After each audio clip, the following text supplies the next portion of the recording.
नमस्कार दोस्तों, हम बात करेंगे रिजर्व बैंक ऑफ इंडिया की। Bank rate, repo rate, reverse repo rate क्या होता है और इनको किन नामों से जानते हैं। स्थापना से रिलेटेड ऐसे प्रश्न आपके एग्जाम में पूछे जाते हैं। तो सबसे पहले हम बात कर लेते हैं रिजर्व बैंक ऑफ इंडिया की स्थापना कब हुई थी। तो स्थापना की अगर बात करते हैं, जैसा कि देख रहे थे कि कोई बैंकों पर नियंत्रण करने के लिए ऐसी कोई बैंक होनी चाहिए, तो आरबीआई है, रिजर्व बैंक ऑफ इंडिया है, जो बैंकों के लिए नियम और कानून बनाती है, निर्धारण करती है और इन्हीं के अंडर में क्या है, सभी बैंक जो है कार्य करती हैं। तो बैंकों का बैंक भी इसको कहा जाता है। क्या कहा जाता है? बैंकों का बैंक भी रिजर्व बैंक को कहा जाता है। उसके बाद हम बात करते हैं स्थापना से रिलेटेड कि स्थापना कब हुई थी। तो अधिनियम पूछा जाए कब का था, तो 1934 का अधिनियम था आरबीआई का, और स्थापना होती है यंग हिल्टन समिति की सिफारिश पर था 1 अप्रैल 1935 को। याद रखने ना, 1 अप्रैल 1935 को क्या हुआ था, आरबीआई की स्थापना हुई थी। लेकिन अधिनियम पूछा जाएगा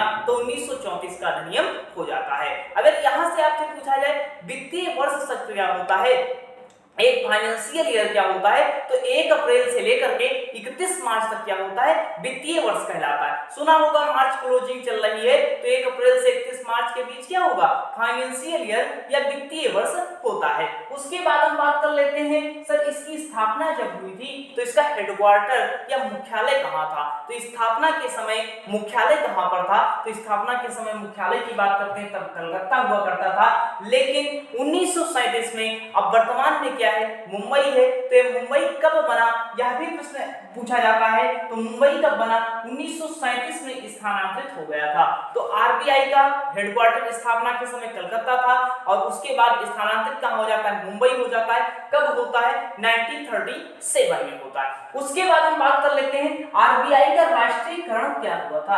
राष्ट्रीयकरण की बात करते हैं, सरकार का नियंत्रण हो रहा है ना, सरकार का नियंत्रण अर्थात 51% शेयर जो अंश होगा, अंश पूंजी होगा, उस पर क्या हो जाएगा, सरकार का कब्जा हो जाएगा, सरकार का क्या हो जाएगा, हस्तक्षेप हो जाएगा। तो सरकार का अधिकार होना क्या हो जाएगा, राष्ट्रीयकरण हो जाएगा। तो राष्ट्रीयकरण कब हुआ था, तो 1 जनवरी 1949 को हुआ था। ऑप्शन में कभी कभी 1 अप्रैल 1949 देता है, तो वो मत लगाइएगा।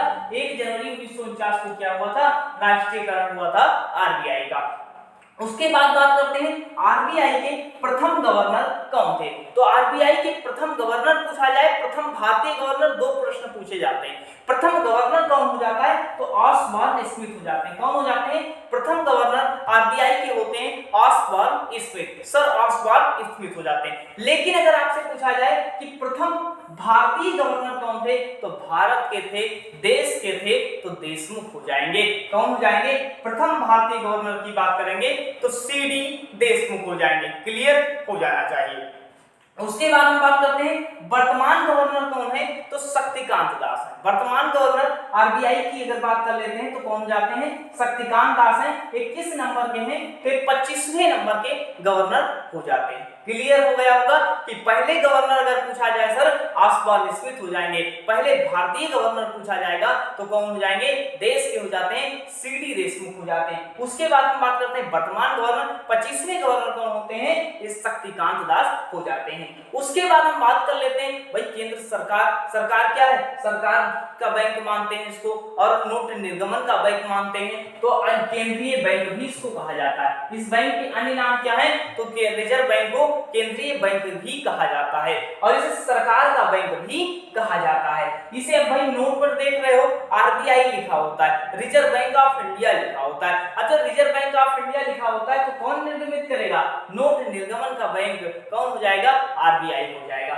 उसके बाद हम बात करते हैं बैंकों के क्या होता है, नियम कानून और बैंकों की जितनी सारी चीजें होंगी, कितना अमाउंट रखना है, कैसे रखना है, कैश रिजर्व रेशियो, ये सब सारी चीजें बताई जाती हैं। तो बैंकों का बैंक किसे कहा जाता है, आरबीआई को कहा जाता है। उसके बाद हम बात कर लेते हैं repo rate, reverse repo rate और बैंक रेट। बैंक रेट क्या हो जाएगा, तो आरबीआई जब बैंकों को जिस ऋण पर दीर्घकालीन उधार देता है क्या कहलाता है, बैंक रेट कहलाता है। अल्पकालीन क्या होता है, जब आरबीआई अल्पकालीन उधार देता है, जब आरबीआई बैंकों को उधार देता है, मतलब कुछ समय के लिए देता है, तो क्या कहलाता है, रेपो रेट कहलाता है। और जब आरबीआई दीर्घकालीन समय के लिए, लंबे समय के लिए लोन देता है, तो क्या कहलाएगा, बैंक रेट कहलाएगा। क्लियर है यहाँ तक। अब उसके बाद हम बात करते हैं जो ये बैंकें होती हैं, ये बैंक क्या है, मान लीजिए बैंक के पास पैसा ज्यादा हो गया, बैंक ने क्या कर दिया, बैंक जो आरबीआई को उधार दे दिया।